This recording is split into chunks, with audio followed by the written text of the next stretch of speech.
vocês passaram por Uruiraponga, aquela Sim, a famosa cidade fantasma, que fantasma. foi tomada pelo crime organizado. Aparentemente o crime organizado é, vem tendo problemas, porque um dos líderes que havia feito a tomada da cidade, ele morreu. A cidade realmente parece um cenário de filme de terror, parece um cenário de videogame para quem joga, assim, o famoso Resident Evil. É bem bizarro, é bem bizarro. Imaginar que um tipo de coisa exista e esse tipo de coisa exista no Brasil. E nós vimos esse cenário, tem um posto, não é nem um posto policial, tem uma escola que tem uma viatura com 3 policiais cuidando de toda a cidade, e eles ficam sozinhos, só barulho assim de um gato miando, um pássaro que passa, é bem estranho, assim. É uma das coisas mais estranhas que eu já vi na vida. Os moradores foram todos embora, realmente. Sobrou um. Um, Um. um remanescente. Um remanescente que E estava. vocês conseguiram conversar com ele? O que Sim. ele diz? Ele não dizia muita coisa porque ele estava bêbado. Mas. Mas ele estava bêbado, parado no meio da rua, meia-noite. Que é mais uma outra imagem que você fala, isso parece realmente um videogame. Tem um cara sentado numa cadeira, numa rua aleatória, sozinho, com uma garrafa de vodka, nem de cachaça, parado ali, sentado, olhando pro nada. Já deu para sentir que o Ceará não está bem em termos de segurança pública, mas além desse problema detectado, o que vocês puderam ver nessa vinda aqui ao estado do Ceará? Quais são as impressões em relação às outras áreas, aos outros setores da administração estadual? Olha, é um estado cheio de potencialidades, é um estado que tem gente trabalhadora. E assim, o cearense é conhecido como trabalhador, especialmente em outros estados, né? Em São Paulo teve muita migração cearense, os cearenses sempre foram trabalhadores. Então, vocês têm mão de obra boa, vocês têm capacidade de trabalho. O que não tem é uma articulação das elites para fazer com que o estado ande. Tampouco há espaço para que as pessoas possam ascender socialmente e melhorar a vida delas. Esse é um problema grave, é um problema de elite. E aí o maior problema que a gente tem aqui é claramente o problema de administração pública e prioridades. E esse problema atinge todo o estado. Aqui é um estado em que fazer política significa algo que eu não consigo considerar sério. Então, por exemplo, essa lógica de distribuição de emendas e desvio de emendas e de compra de votos, ela é a base da política aqui no Ceará. E essa base da política se tornou normalizada, as pessoas aqui no estado aceitam, e ao aceitarem isso, elas acabam aceitando também as consequências disso, que é viver em lugares em que a administração pública é muito ruim. E que não incentiva vamos dizer, a emancipação das pessoas e dos municípios do dinheiro que vem do governo federal. Então tem uma dependência aqui dos municípios gigantesca do dinheiro que vem de fora, e aí fica todo mundo vivendo uma economia artificial. Porque se um dia der uma crise no Brasil, e essa é uma coisa que eu quero explicar, se um dia vem uma crise no Brasil e para de vir dinheiro dos outros estados para sustentar os municípios aqui, a galera vai morrer de fome. Se der um piripaque, a galera aqui que depende do estado tá ferrada. Então algo precisa ser feito para emancipar as pessoas. Tem o Bolsa Família, né? Mas de acordo com o Bolsa Família, é o seguinte, o Bolsa Família só existe, alguém está recebendo o Bolsa Família, alguém que nos ouve recebe o Bolsa Família, precisa entender que ele saiu do bolso de uma outra pessoa. Não foi o papai Lula que te deu o Bolsa Família. Esse dinheiro saiu do bolso de alguém que trabalhou, e esse dinheiro foi para Brasília e Brasília te deu.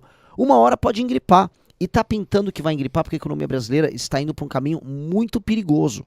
Muito perigoso. A gente tem uma crise fiscal no Brasil para 2027, 2028, ou seja, vai acabar o dinheiro do governo federal e aí vai pagar como?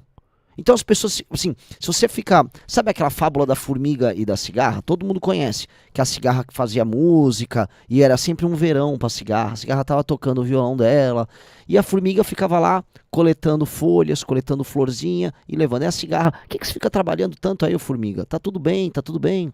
Pois bem, uma hora a formiga faz, olha, vai chegar o inverno, né? E quando o inverno chegar, vai dar ruim, né? Você vai morrer e eu vou estar com o meu estoque aqui. A cigarra não acreditou e ficou tocando música. Pois bem, uma hora o inverno chegou e a cigarra morreu. Qual é a dica disso aqui? Se a população ficar acreditando que o Bolsa Família vai ser o remédio para todos os problemas, uma dica, uma hora vai dar ruim. O governo brasileiro está achando que vai pagar tudo. É BPC, é auxílio gás, é auxílio energia elétrica, é Bolsa Família, é Bolsa isso, é aposentadoria reajustada de acordo com o salário mínimo. Uma hora vai dar ruim. E eu tô avisando isso. As pessoas precisam se emancipar.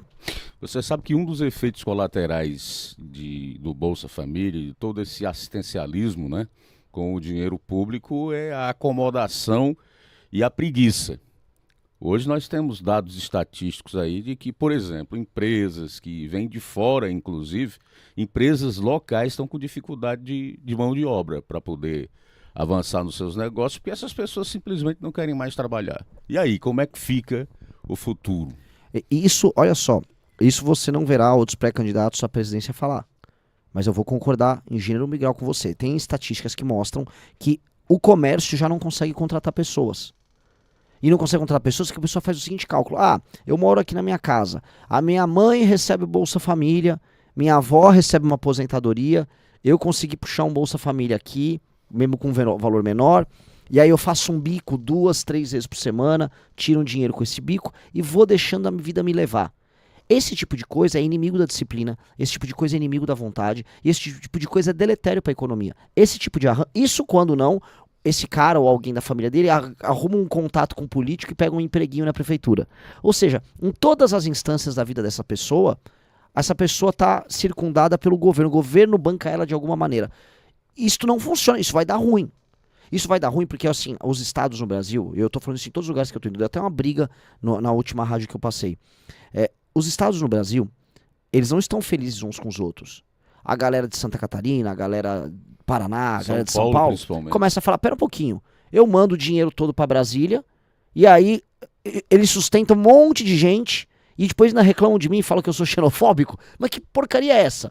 Né? E assim, aí começa a ter raiva. E aí o Lula vai, aparece na TV, e aí a pessoal de esquerda fala, não, é que vocês não gostam do Nordeste.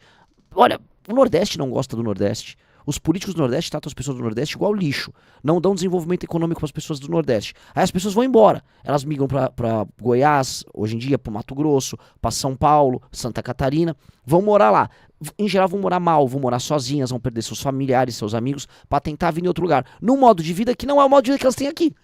Que é um modo de vida assim, tem que correr, arrumar um emprego, trampar e tal. E aí, né, a gente fica assim, de maneira clara, pensando, por que o Brasil não se torna mais parecido com Santa Catarina? Por que a gente não tem administração mais parecida com as cidades do interior de São Paulo? Se dá dando certo em outro lugar, as pessoas estão indo para outro lugar, vão ficar mais parecido com outro lugar, que é o que precisa fazer aqui. Agora, Renan, eu soube que você é um dos coordenadores do MBL e responsável por aqueles movimentos gigantescos que nós tivemos ali entre 2013 e 2014, que culminaram no impeachment da então presidente Dilma Rousseff.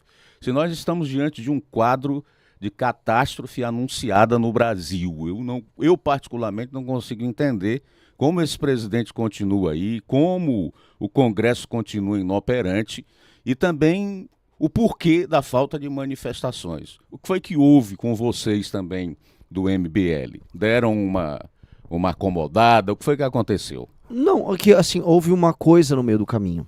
Essa coisa chamava Bolsonaro. Veja, entre 2014, quando eu e meu irmão convocamos a primeira manifestação contra Dilma Rousseff, e 2018, em que nós convocamos a última, em que nós pedimos a prisão do Lula, nós só vencemos.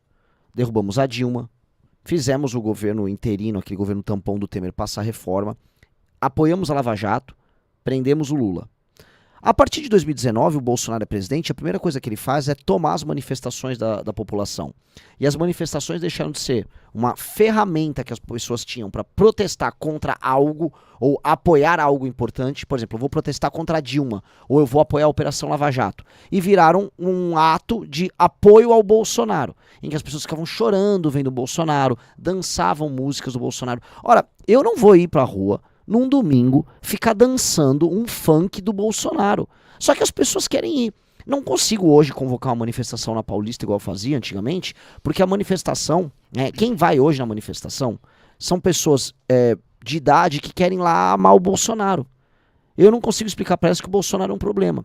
E as pessoas mais novas que poderiam ir na manifestação, elas falam, olha, eu não quero ser identificado com esses caras parecem loucos. Por quê? Porque se você vá numa manifestação na Paulista que tem, ou em qualquer outro lugar no Brasil, que é do Bolsonaro, é meio ridículo a manifestação. É um culto, as pessoas ficam de joelhos chorando pro, ai meu capitão. E o Bolsonaro é um político corrupto e problemático. Então, a partir do momento, é uma lição para os brasileiros, que fazer manifestação se torna cultuar, amar o político, vai dar ruim. Agora nós estamos mudando. Nós convocamos para a semana retrasada, na semana passada, nós fizemos uma manifestação contra o Dias Toffoli, contra o Banco Master, do modelo totalmente diferente. Dia de semana, foi na frente do Banco Master, sem caminhão de som, sem bandeira, sem a roupa de partido, nada. Era a galera com roupa do trabalho indo protestar de verdade, no meio da semana. Foi muito melhor. E a gente tinha marcado para amanhã, outra, só que infelizmente tem uma tempestade em São Paulo, tempestade mesmo vai acontecer, a previsão do tempo é horrível, aí jogamos para semana que vem. Então, nós começamos agora a reconvocar manifestações, mas de uma maneira que ela seja muito diferente dessas manifestações que os bolsonaristas convocavam, porque a turma do Bolsonaro acabou com as manifestações. Agora, em relação a aquelas pessoas que foram condenadas a penas de até 17 anos por conta daquela quebradeira do 8 de janeiro e que o Supremo entendeu que ali houve uma tentativa de golpe de Estado. Qual é o posicionamento de vocês, especialmente o seu, Renan, como pré-candidato à presidência? Porque ali a gente vê, por exemplo, uma série de desrespeitos aos direitos individuais, às garantias fundamentais do cidadão, como, por exemplo, não foi observado no caso de todos esses que estão condenados a penas absurdas, o devido processo legal. Vamos lá. Primeiro, eu não acho que foi só uma baderna. E se fosse só uma baderna, nós, que somos pessoas que defenderem a ordem, vamos crer que essas pessoas deveriam ser punidas. Então, aquelas pessoas, elas estavam na frente do quartel. Mas por golpe de Estado? Sim. Não como baderneiros? Não só como baderneiro. Aquelas pessoas estavam na frente dos quartéis, elas não estavam pedindo, eu quero uma lei mais justa, quero isso. Não. Elas estavam pedindo que o exército invadisse o Congresso Nacional e desse um golpe para colocar o Bolsonaro no poder. Mas elas não foram levadas àquela situação por tudo o que aconteceu durante a campanha, que a gente viu que houve uma série de manipulações, não foi uma disputa igual. Eu não Elas sei. perceberam, por exemplo, que as instituições foram cooptadas, que o Congresso não está fazendo sua parte. E naquela época, por exemplo, as Forças Armadas gozavam ainda de muita credibilidade perante a sociedade. Talvez não tenha sido por isso um último pedido de socorro, que elas acamparam ali em frente aos quartéis. Olha, era todo mundo maior de idade. Todo mundo maior de idade. Todo mundo sabia o que estava fazendo.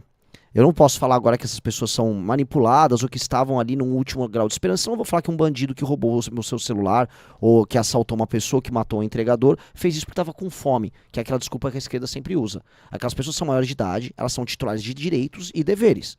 Então aquelas pessoas estavam na frente de quartéis, e a gente precisa lembrar, elas estavam pedindo um golpe de Estado com o Bolsonaro no poder. Não, elas não estavam pedindo, olha, queremos uma investigação sobre as eleições. Elas queriam um golpe de Estado com o Bolsonaro no poder. Elas estavam na frente de quartéis, elas não estavam na frente de tribunais. O foco daquelas pessoas é que o exército desse um golpe. Mas é justo que elas peguem penas maiores do que traficantes, do que assassinos, não é justo, do que latrocidas? Eu vou molhar o bico, eu vou chegar aí.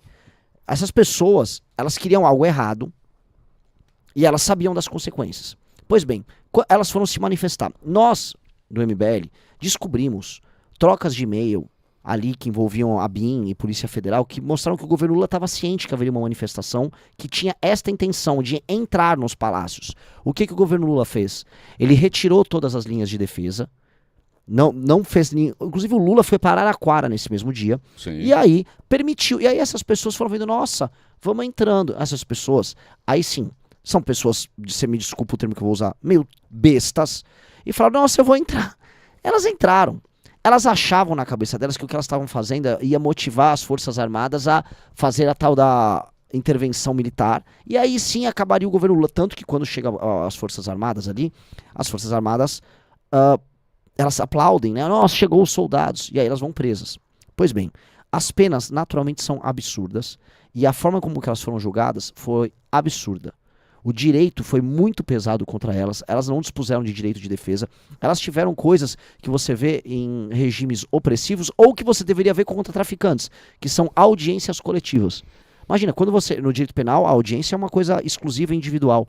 Ali você teve audiências coletivas, nem era com o juiz do caso, que era o Alexandre de Moraes, era com o assistente dele. Eram coisas, do ponto de vista do direito, absurdas. Então as penas contra essas pessoas naturalmente são absurdas.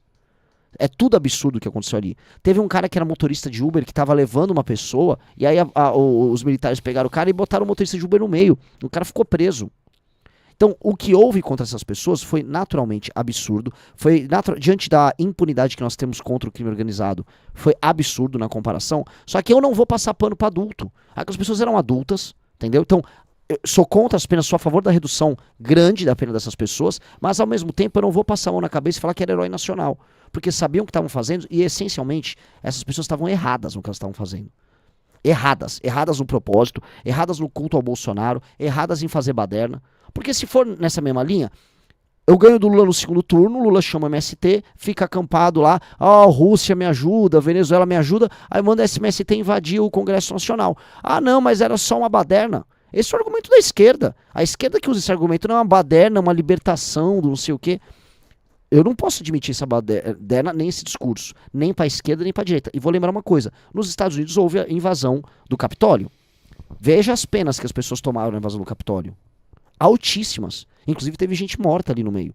Então, ou a gente se leva a sério como Estado, ou a gente vai ficar relativizando. Não posso relativizar, senão eu não posso ser presidente. Se eu estou sendo candidato a presidente, eu tenho que respeitar a instituição, presidência da República e governo federal da maneira correta.